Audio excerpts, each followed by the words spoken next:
Hello, book nerds. Today we are doing a little birthday book haul.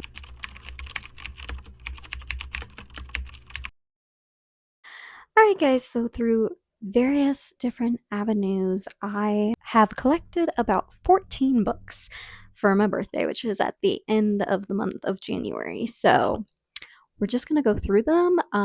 I'm not like a know a ton about this book type of person before I go into it. I want to know a little bit, enough to intrigue me, that type of thing. I'm pretty sure all of these also are actually Christian fiction, which I'm really excited about, except for like two that are like classics, but they still have some like faith elements. If that makes sense. So, yeah, we're just going to go through the haul and I'm going to show you what I got.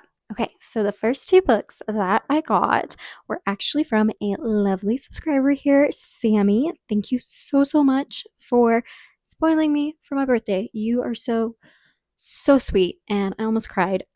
She got me The Story Girl by Ellen Montgomery. This is the same author of Anne of Green Gables series.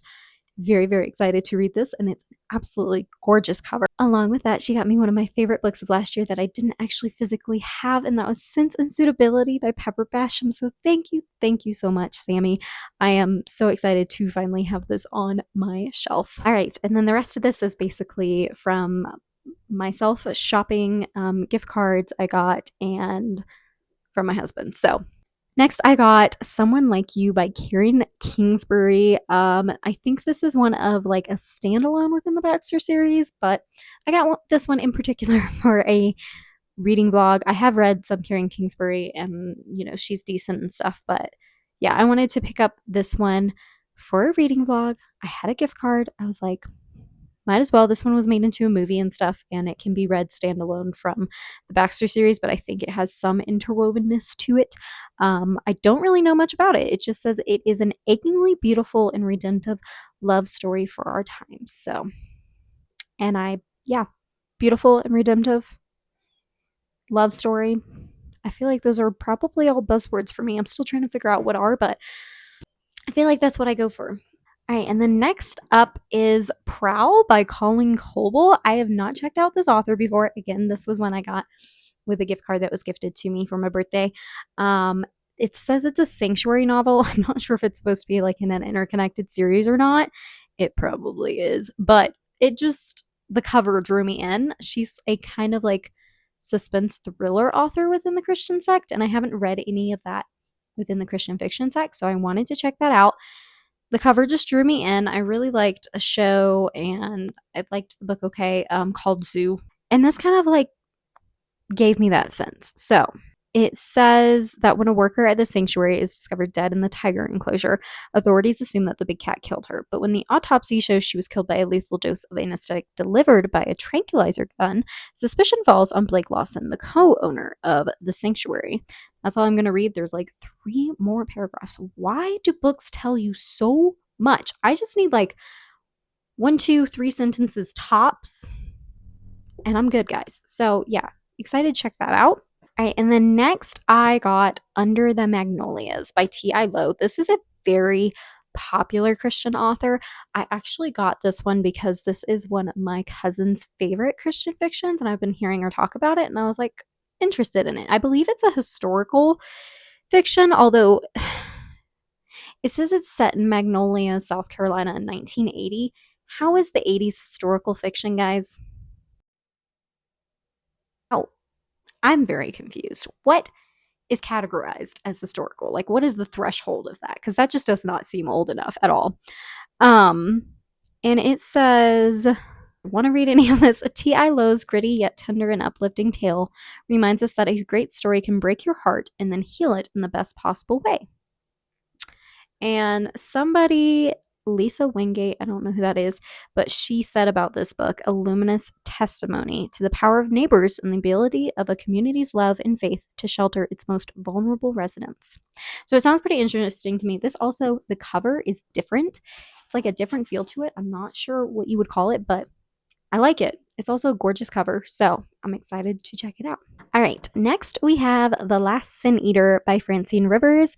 This is a book by her that was also suggested to me by my coworker at a pregnancy center. She suggested The Atonement Child to me also, that one, and then this one.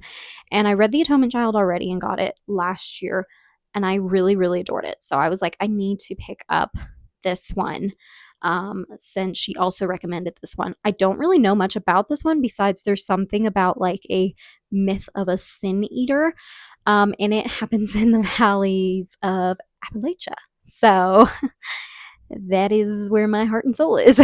So yeah, that's all I really know. I'm going into it blind. I'm excited. All right, this next one is All She Ever Wanted by Lynn Austin. Lynn Austin is a really popular Christian fiction author too. I haven't tried out a lot of these guys. That's kind of a reoccurring theme here. I'm trying out a lot, but this one also came pretty highly recommended by Kay here on Christian BookTube over at Kay's Library. She said this one had like a lot of content and dealt with like a lot of stuff, but it was kind of I think she said like a multi-generational story. Um, and so I think it follows like grandmother, mother, and then daughter is what she was saying. I don't really want to read the back of it, but very cool cover. After hearing her talk about it, I wanted to pick it up. She did mention some content in this, but honestly, guys, I'm not the type of reader that unless it's like spice stuff, I'm not really going to care or be bothered by the content if the author does it well and it has a purpose. And especially with Christian fiction, like if you're using it for, redemption, whatever, that type of stuff, I'm not going to be bothered by the content. That's just me personally. But all right, next is another recommendation by Kay. Shout out to Kay if you haven't seen her. She's given some good recommendations. Well, I hope I haven't read them yet, but I'm assuming they're going to be good. And that is Dreams and Dragon Wings by Ashley Willingham. She is a Christian fantasy author, and this is a fairy tale retelling. Was this one Sleeping Beauty or was it like Cinderella? I can't remember. What does it say? I think it's gender swapped, and I think the guy is a dragon, like a dragon shifter. That sounds interesting to me.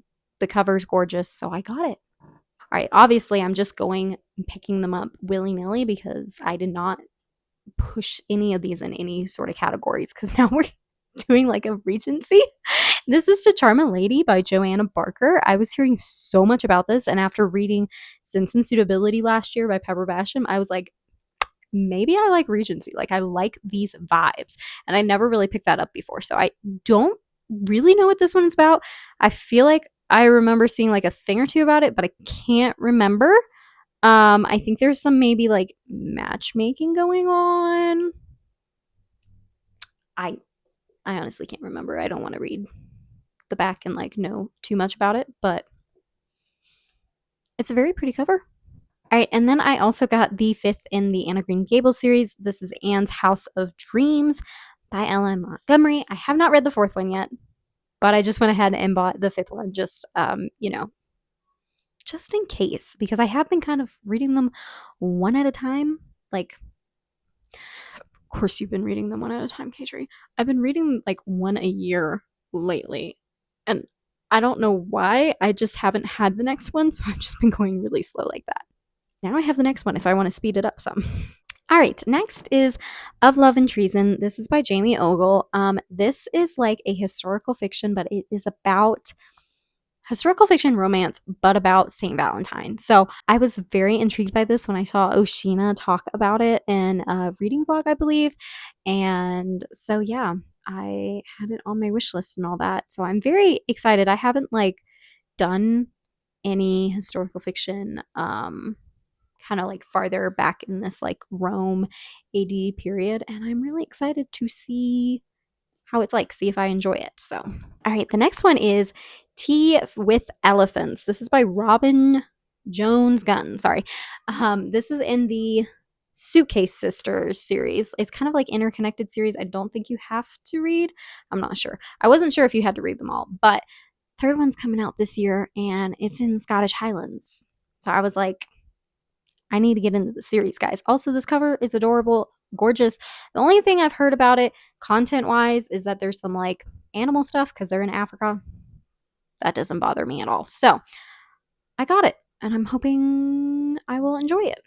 All right, next is a little bit of a chunker, and that is Waves of Redemption. This is Liberation Book 1 by S.L. Klein. This is a indie Christian fantasy author, I believe, and yeah, just listen to this. She would sooner weather the storms at sea than the tempest of her past.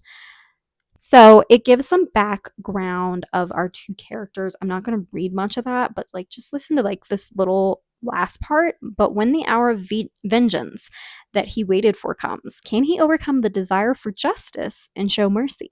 Are they both worthy to be washed in the waves of redemption?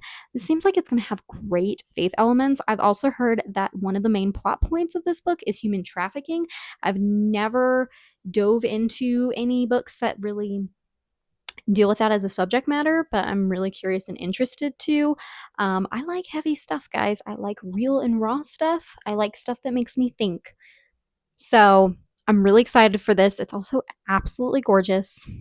And another chunker that I'm adding on to my TBR.